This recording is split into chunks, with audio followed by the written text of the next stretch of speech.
Their only escape was a desperate scramble across the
London in 1666 was a disaster waiting to happen. The city, bustling with life and commerce, was also a powder keg, its dangers lurking beneath the surface of everyday routines.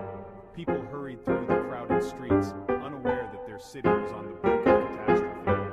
Medieval streets twisted tightly, forming a labyrinth where buildings leaned in so close that neighbors could shake hands from their windows.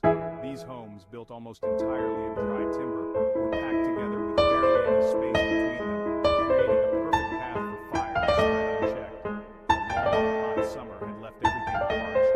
The sun had baked the city for weeks, drying out wood, straw, and even the very air. Water was scarce, and the Thames ran low, making it even harder to fight any blaze that might break out. Warehouses brimmed with oil, tar, and spirits, volatile materials stored in bulk for trade and industry. These were not just supplies, but fuel for the flames, waiting for a single spark to ignite disaster. When the fire reached these stores, explosions rocked the city, sending burning rivers of liquid fire surging through the narrow streets. The inferno leapt from building to building, unstoppable and merciless. The city was still reeling from the Great Plague, leadership was weak, and many wealthy citizens had fled. Those who remained were exhausted, fearful, and unprepared for another crisis. The social fabric was frayed, and the city's defenses were down.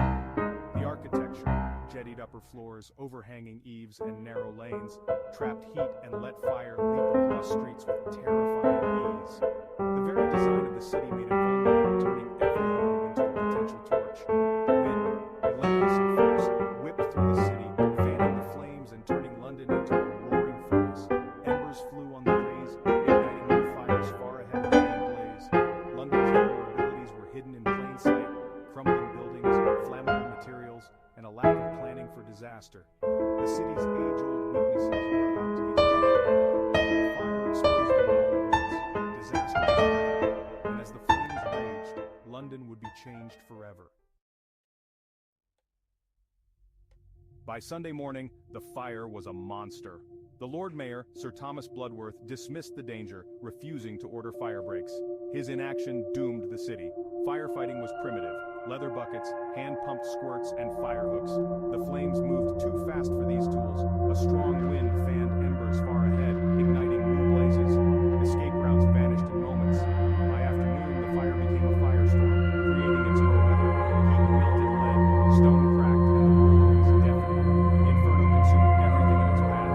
Londoners faced a force beyond control. The city was engulfed in chaos and terror. The firestorm raged on, unstoppable. The fire spared nothing, hovels and landmarks alike. St. Paul's Cathedral, its wooden structures caught fire, stone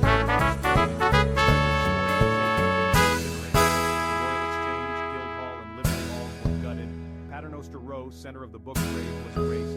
The city's postal and commercial art was lost. Over 100,000 Londoners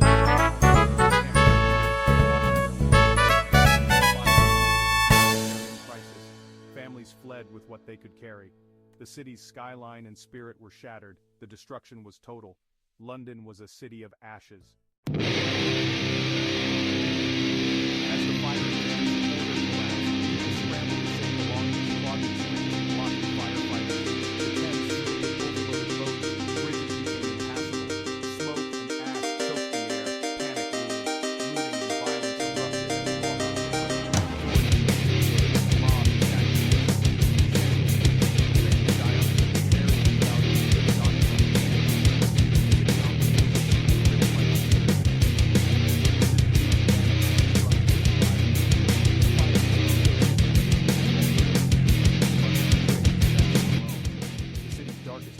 Surfaced. Amid the chaos, courage emerged. As flames devoured the city, panic swept through the streets, and the night sky glowed red with destruction. Yet, in the heart of the inferno, stories of bravery began to unfold. With civilian authority failing, King Charles II and his brother James took charge. They did not retreat to safety, but instead rode out among the terrified citizens, determined to restore order and hope. They organized firefighting efforts, rallied volunteers, and led demolitions. Their presence inspired hope, showing that leadership could shine even in the darkest hours. Gunpowder was used to create fire plants, blowing up houses to halt the flames. It was a desperate, dangerous tactic, but it proved to be the only way to stop the relentless advance of the fire. This drastic measure finally slowed the fire. The city, though scarred and battered, began to breathe again as the inferno lost its strength. Ordinary Londoners became heroes, risking their lives to save neighbors and homes. Families formed human chains, passing buckets of water, and strangers became allies in the fight for survival. Small acts of bravery made a difference, street by street. Every effort, no matter how humble, helped to turn the tide against the flames. The official death toll was 6, but many more likely perished, their remains lost to the flames. The true human cost was hidden in the ashes, with countless stories left untold. The true cost will never be known. The city mourned not just its buildings, but the lives and memories consumed by the fire. The fire's end was due to sacrifice and unity. It was the collective will of a community refusing to surrender that finally overcame the disaster. Londoners rebuilt from the embers. The city's spirit endured, stronger and more determined than before, as people came together to restore what was lost. Out of disaster, resilience was born. The Great Fire forged a new London, and its legacy of courage and unity would echo through the centuries.